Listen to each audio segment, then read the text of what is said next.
Bonjour, J'aime le miel vous souhaite la bienvenue. Cette semaine, je reçois des nouvelles rennes de la part d'un producteur de rennes de type abeille noire. J'ai choisi de commander des nouvelles rennes pour améliorer le patrimoine génétique de mon rucher, avoir une plus grande diversité génétique, que ce soit à travers les œufs des larves sur lesquels je vais greffer, et puis également les mâles qui vont féconder mes rennes. Donc c'est la raison pour laquelle j'ai commandé des nouvelles rennes, donc améliorer le patrimoine génétique sur mes ruchers. Et donc je vais recevoir ces rennes par colis demain.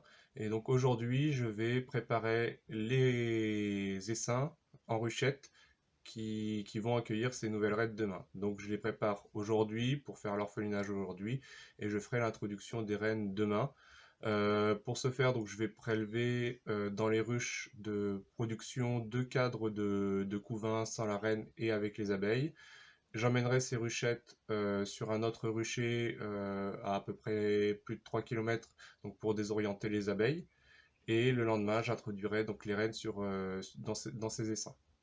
Donc je vais préparer les ruchettes qui vont accueillir les essaims. Malheureusement, j'ai plus de partition chaude et donc je vais vous montrer un petit peu comment je prépare ces partitions chaudes. Donc pour faire ces partitions chaudes, je vais en magasin de bricolage et j'achète des plaques de polystyrène expansé ainsi que un rouleau d'isolant porte-porte de garage que je découpe à la bonne dimension. Donc, pour faire la partition chaude, je mets donc une plaque de polystyrène à l'intérieur du cadre et après je vais venir agrafer tout simplement l'isolant sur le cadre.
Donc voilà, une partition chaude à moindre coût, donc avec du matériel de bricolage en récupérant un cadre.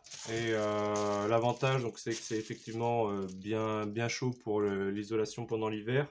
Et également, ça protège le polystyrène des fourmis, puisqu'en général, quand on met simplement du polystyrène, les fourmis ont tendance à occuper, à grignoter le polystyrène et à s'installer dans la ruche. Ça peut poser quelques soucis pour la ruche pendant l'hiver. Donc là, je viens voir les ruches de production de la maison donc pour prélever deux cadres de couvain et donc réaliser les essaims pour accueillir les nouvelles reines que je vais recevoir demain. Donc je vais orpheliner les essaims pendant 24 heures environ avant l'introduction des nouvelles reines.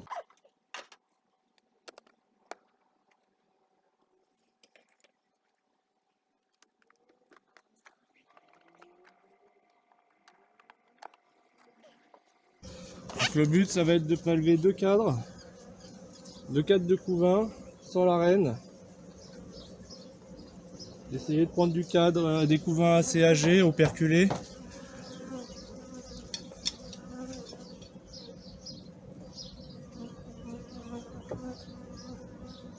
Et puis j'en profiterai pour resserrer la colonie pour préparer l'hivernage.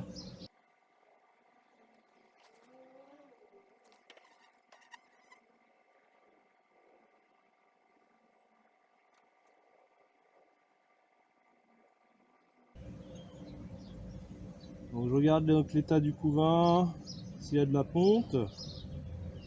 J'essaye de voir donc si la reine est sur le cadre. Le but étant effectivement d'emmener le cadre sans la reine.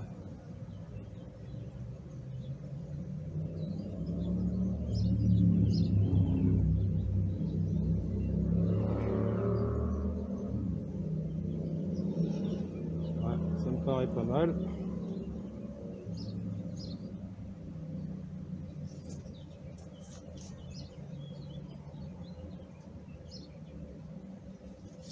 Je vais vérifier, j'ai de la ponte sur ce cadre, donc vérifier qu'effectivement la reine n'est pas présente sur le cadre.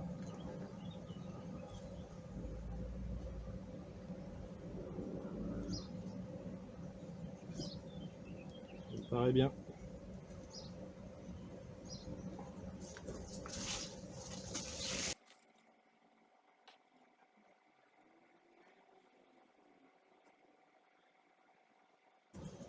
Alors j'ai un cadre ici de ponte, qui n'est pas fini d'être construit. On voit pas la reine sur ce cadre.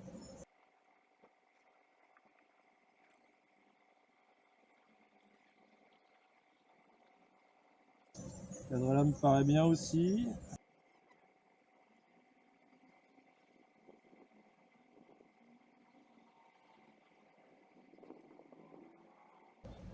Première vue, pas de reine sur ce cadre.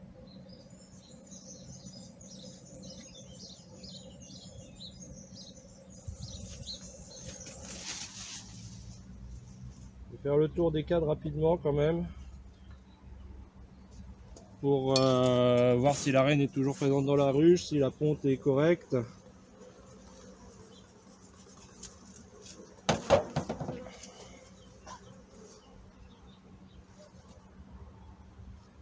Et préparer donc l'hiver aussi, juste avant la récolte, commencer à resserrer la colonie avant la récolte.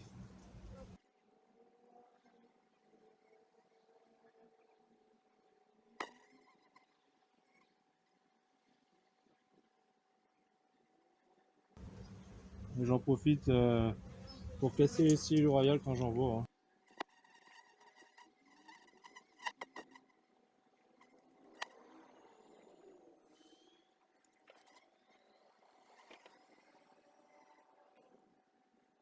Alors un beau cadre de miel et de pollen.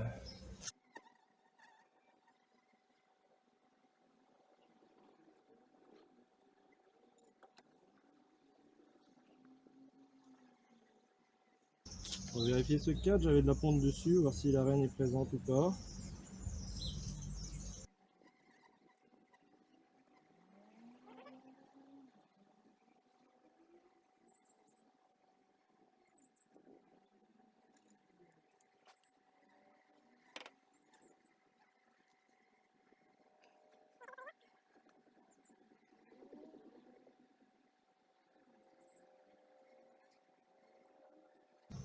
La reine est ici, donc tout va bien.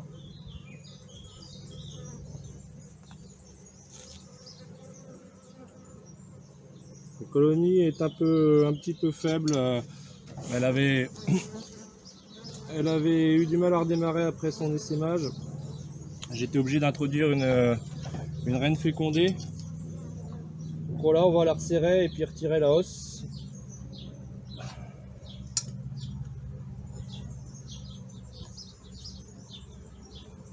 Je vais lui laisser un cadre de nourriture et les autres cadres resteront à l'extérieur de la partition pour resserrer avant l'hiver. Vérifier quand même qu'il n'y a pas de qu'il n'y a pas de ponte. Alors là c'est que de la nourriture, donc ce que je vais faire c'est que je vais mettre une partition, la nourriture à l'extérieur, et elles ramèneront la nourriture petit à petit vers l'intérieur.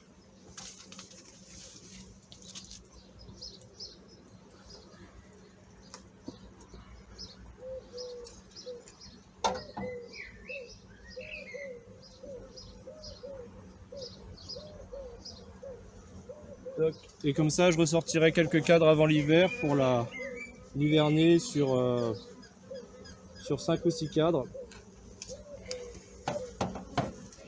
Et donc pour retirer la hausse, je vais simplement poser la hausse par-dessus le nourrisseur.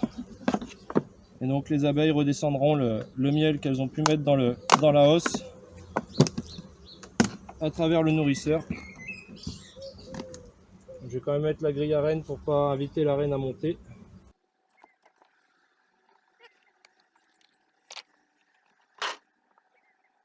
Voilà, s'il y a un petit peu de nectar dans le nourrisseur, dans la hausse, elles viendront le rechercher. Et donc je pourrais retirer la hausse vide de nectar.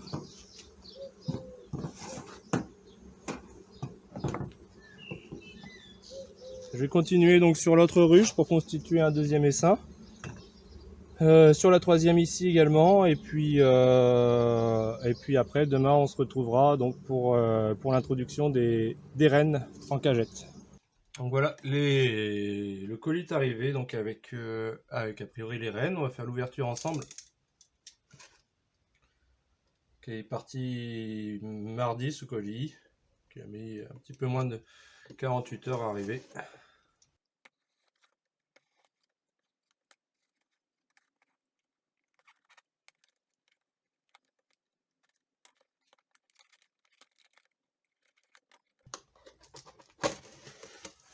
Donc c'est parfaitement bien emballé, protégé.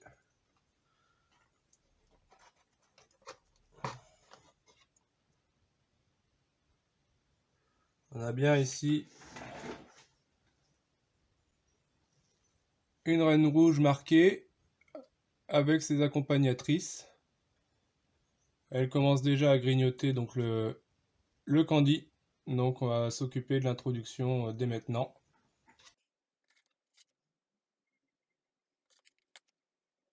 Donc toutes les reines pour l'instant sont là, j'en ai bien 3. Et la quatrième, elle est là aussi. Aucun souci, donc on va s'occuper de l'introduction dans les ruches, les essaims que j'ai créés hier. Alors on se retrouve au rucher où j'ai installé donc les essaims qui étaient prêts à accueillir les nouvelles reines. Donc pour justement l'introduction de ces reines. Donc première chose à penser, enlever la protection plastique pour laisser les abeilles accéder au candy pour libérer la reine.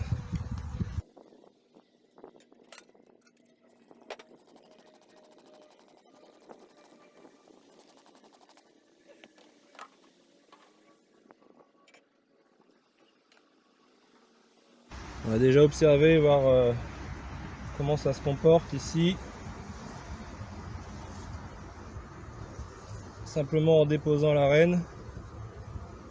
Bon, cette ruche est orpheline à 100%, hein, puisque j'ai vu la reine dont j'ai tiré cet essaim dans la ruche d'origine.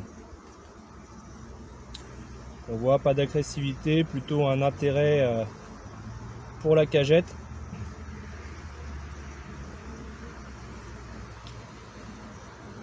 Donc on va pouvoir se charger de l'introduction de cette cagette.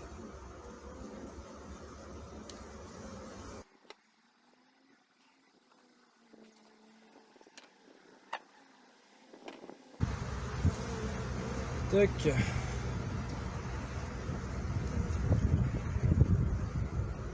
Hop, on met la cagette au milieu, là où j'avais encore du couvain.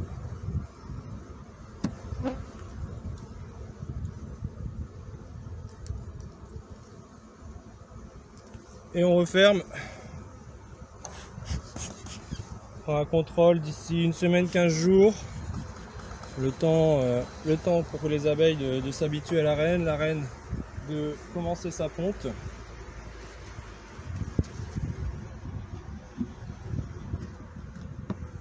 Et je ferai un suivi attentif de ces reines qui pourront me servir donc à produire des mâles pour la fécondation des reines que je fais, et également qui pourront me servir à produire des larves, des œufs pour l'élevage de rennes l'année prochaine. On fait pareil sur les seins d'à côté. Petit coup d'enfumoir pour prévenir que on arrive.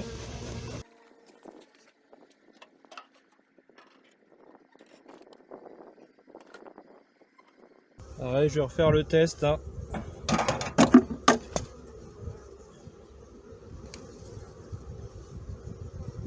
Rapidement.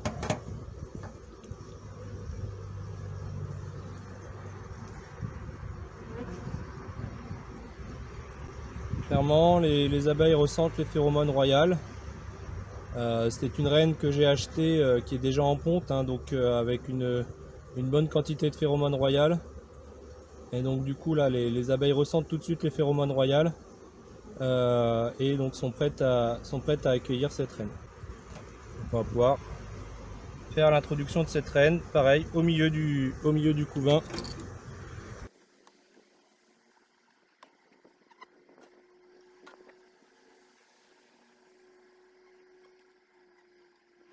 Voilà, et on referme tranquillement.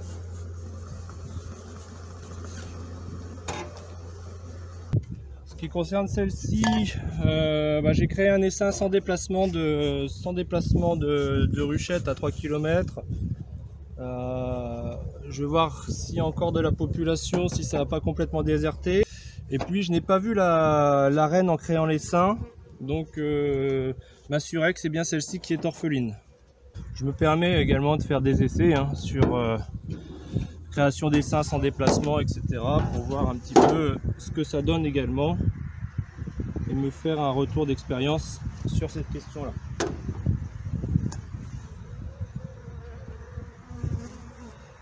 On va faire le test de la cagette pour avoir une information sur le côté orphelin ou non.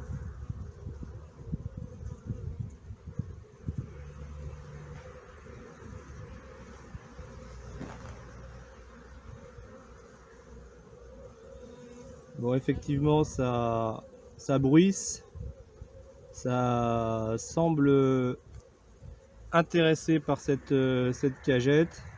Il n'y a pas de signe d'agressivité. Donc je pense que j'ai bien travaillé en faisant le prélèvement des cadres de couvain. J'ai cherché longtemps avant de trouver la reine, je ne l'ai pas trouvée, elle n'est pas marquée. Et là on voit effectivement que les abeilles battent le rappel.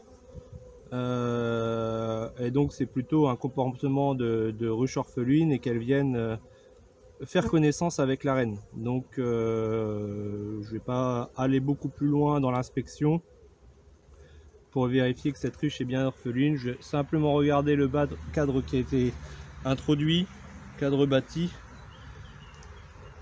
et voir à minima s'il n'y a pas de ponte dedans. S'il y a de la ponte, c'est qu'il y a une reine. S'il n'y a pas de ponte, c'est que soit la reine n'a pas encore accédé à ce cadre, soit il n'y a pas de reine.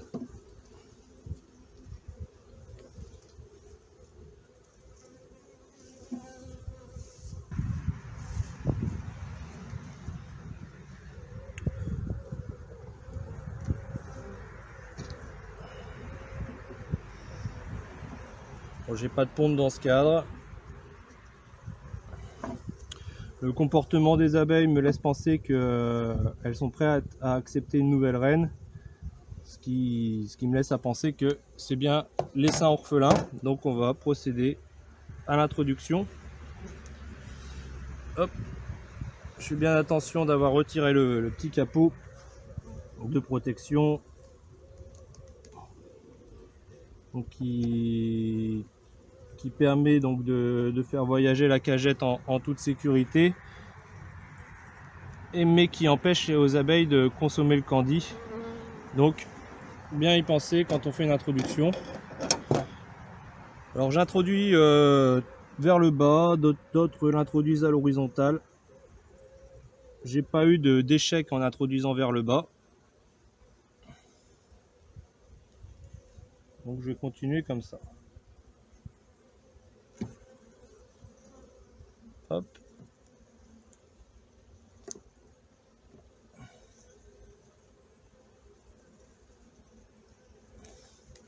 Et voilà.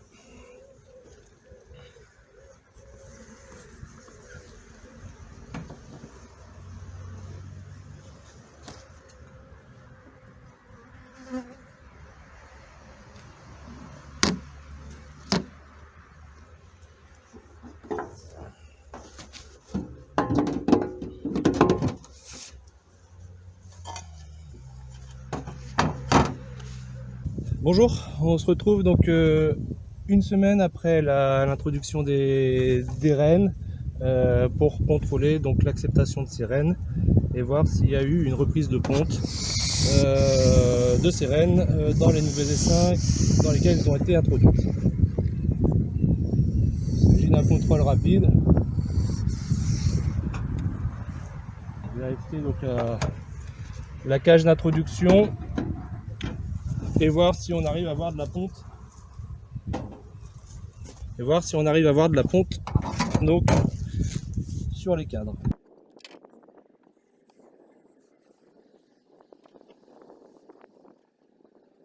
Dans un premier temps, on peut constater que c'est calme. On va voir la prise en charge du cadre à bâtir. C'est pas encore vraiment pris en charge, c'est un petit peu occupé mais pas vraiment pris en charge.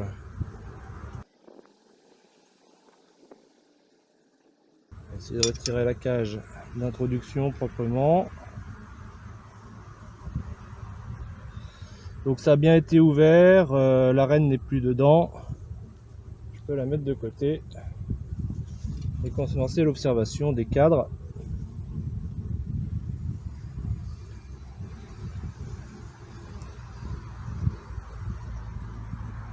Sur ce cadre, on a du vieux couvain ainsi que du pollen.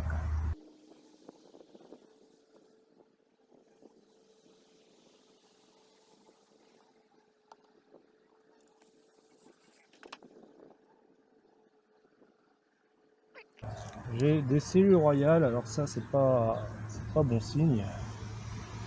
On les voit ici, les cellules royales. Par contre, la reine est bien là. La reine est là, de l'autre côté du cadre. On a fait demi-tour. Je vais donc casser les cellules royales pour les forcer donc à accepter cette reine.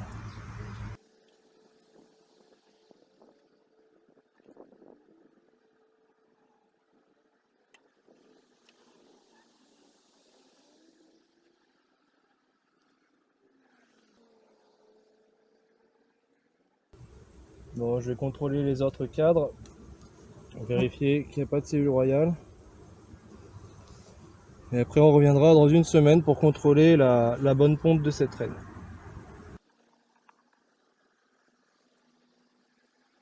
Là c'est un cadre de nourriture. Bon, la reine est bien là, la population est toujours là, donc il n'y a pas de souci majeur. On va revérifier l'absence de cellules royales sur le premier cadre.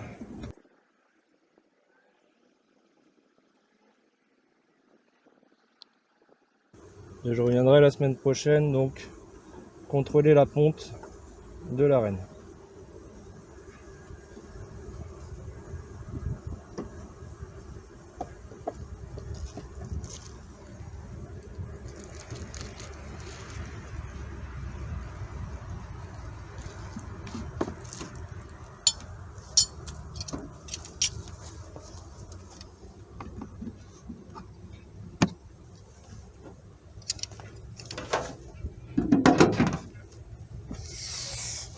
Je vais terminer cette vidéo face caméra parce que le téléphone a eu un petit coup de chaud pendant la visite et la vidéo s'est arrêtée au cours de la visite du deuxième essaim, au tout début de la visite du deuxième essaim. Donc je n'ai des images que pour la visite du premier essaim. Pour faire un petit bilan de cette introduction de reine, donc le premier essaim a bien accepté sa reine, à voir la reprise de ponte d'ici quelques jours. Le deuxième essaim, la reine a bien été libérée également. Pour le troisième essaim, celui pour lequel je n'avais pas fait de déplacement à 3 km de l'essaim, malheureusement celui-ci a déserté l'essaim pour revenir à sa ruche mère. Donc bon, ça me fait un retour d'expérience sur ce sujet, c'est qu'il est vraiment important de déplacer les essaims à plus de 3 km pour désorienter les abeilles et éviter donc ce retour des abeilles à la ruche mère. Et en ce qui concerne donc la quatrième reine que j'ai introduite à la maison, ce qui s'est passé, c'est que la cagette a glissé et est tombée au fond de la cage. Et du coup, la reine n'a pas pu être libérée puisque les abeilles n'ont pas eu accès au candy. Donc, quand je suis revenu, j'ai réintroduit correctement la cage, bien bloqué la cage pour que les abeilles puissent aller accéder au candy et libérer la reine.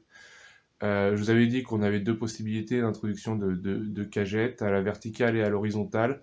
Quand on introduit donc la cagette comme ceci, la verticale, avec le candy, l'accès au candy qui est en dessous, bah, ce qui s'est passé chez moi ici, c'est que quand la cagette est tombée, elle est tombée comme ça à plat au fond de la ruchette et les abeilles n'ont pas pu avoir accès au candy. Du coup, l'intérêt de positionner la cagette comme ça à l'horizontale, c'est si jamais elle tombe, on a les abeilles qui ont toujours accès par le côté à la reine et au candy. Donc c'est peut-être quelque chose que je vais refaire par la suite. Voilà, je vous remercie d'avoir suivi cette vidéo sur le sujet d'introduction de nouvelles reines sur mes ruchers. Et je vous dis à bientôt sur J'aime le miel.